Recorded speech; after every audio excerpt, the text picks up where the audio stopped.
जायसवाल के कैच से लेकर कोहली, पांड्या और जडेजा की बातचीत तक टॉप 5 मोमेंट की बात करूंगा। वो टॉप 5 मोमेंट जिन्होंने मैच को बनाया, जिन्हें अगर मिस कर दिया तो समझ लो फिर क्या मैच देखा।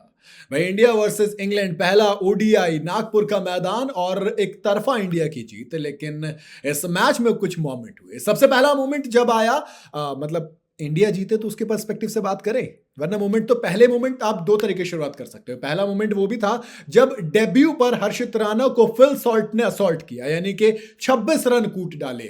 छक्का, वो चलो बल्ले पे लग के पीछे की तरफ चला गया, उसके बाद चौका प्योर अथॉरिटी का ड्राइव में, वो मतलब लॉफ्टेड ड्राइव थी, फिर छक्का, फिर एक चौका, फिर एक बॉल डॉट, फिर एक छक्का। डेब्यू पर अगर किसी खिलाड़ी को एक ओवर में 26 रन पड़ जाए तो दोस्त अच्छे भले इंसान की कमर टूट जाती है। और हर्षित राणा लेकिन कमबैक की कहानी भी तो लिखनी थी। चलिए, वो इंग्लैंड वालों के लिए पहला मोमेंट था, लेकिन इंडियंस के लिए पहला मोमेंट था जब इसी हर्षित राणा ने बेन डकेट का विकेट चटकाया। लेकिन एक्चुअल मोमेंट वो यशस्वी जायसवाल के लिए था। Ball almost no man's land में गिरनी थी, लेकिन जायसवाल के इरादे कुछ और थे। वो पता नहीं आउट ऑफ नोवेयर पूरी पीछे ताकत से भागते हैं, एक बॉल पे नजर रखते हैं, फुल लेंथ डाइव लगाते हैं, दोनों हाथ से कैच को पकड़ते हैं। कमाल का ये कैच था, धमाल का ये मैच था और दिमाग हिला दिया था इस कैच ने जायसवाल के। बल्ले से नहीं कर सके, लेकिन मैच का पहला मोमेंट इंडियंस की तरफ से जाएगा यशस्वी जायसवाल के नाम।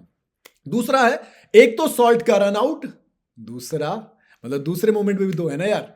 दूसरा आप कहेंगे हर्षित राणा का कमबैक वाला ओवर। अभी 26 रन खाए थे, लेकिन जब चौथा ओवर डालने आए तो 2 रन देके 2 विकेट चटकाए, वो एक बड़ा मोमेंट था। इसके अलावा फिल सॉल्ट दोस्त 40 से ज्यादा रन बना चुके थे, ताबड़तोड़ कुटाई कर रहे थे, लेकिन थोड़ी सी वो होती है, मतलब क्या होता है, मिसकम्युनिकेशन, और श्रेयस अय्यर का रॉकेट वाला थ्रो आता है, क्लीन रन आउट होते हैं। कौन? Phil Salt. सबसे बड़ा मोमेंट मैच, क्योंकि दोस्त अगर वो टिके रहते तो इंग्लैंड 300 क्रॉस करता और इस पिच पर 300 चेज करना काफी मुश्किल होता।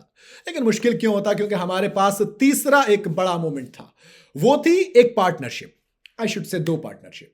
अक्षर पटेल की पार्टनरशिप थी, साथ में शुभमन गिल के, और श्रेयस अय्यर की पार्टनरशिप थी, साथ में शुभमन गिल के। जो पहली पार्टनरशिप थी गिल और अय्यर की, वो 100 रन से चूक गई थी, थोड़ा सा, बस 94 रन की थी। लेकिन उसके बाद जो दूसरी पार्टनरशिप हुई अक्षर पटेल और शुभमन गिल के, वो 100 रन की पार्टनरशिप कितने में रही? आप मोटे मोटे तौर से इतने में मान लीजिए कि दोस्त 98 बॉल में 100 रन पूरे कर लिए थे। तो फिर क्या ही बचना था? ये तो लाजिम सी बात थी, फॉर्मेलिटी पूरी करनी थी महज। क्योंकि जब 2 विकेट के बीच में इतना फासला आ जाता है, जब आप चेज ही कुल 250 कर रहे होते 248, तो फिर कुछ ज्यादा मुश्किल होती नहीं है। वो एक बड़ा रहा। अब आखिरी और सबसे बड़ा मोमेंट जो मेरे लिए था वो था जब हार्दिक पांड्या और रविंद्र जडेजा ने मैच खत्म किया तो विराट कोहली मैदान पे आते हैं, कुछ बात करते हैं। अब मुझे ये नहीं पता क्या बात करते हैं, लेकिन दोस्त जब इंसान इंजरी की वजह से सिर्फ अपने 17 साल के करियर में दूसरा ओडीआई मिस करे और वो खुश नजर आए, तो बस ये पूछना था बात क्या चल रही थी। मोमेंट तो है दोस्त मेरे लिए, क्योंकि जब कोहली मैदान पर आके पांड्या के साथ और जडेजा के साथ जिस तरीके की बात कर रहे थे, बड़े इंतहा खुश थे। और हम इंडियन क्रिकेट फैंस को यही देखने में अच्छा लगता है कि हमारे क्रिकेटर्स खुश रहे।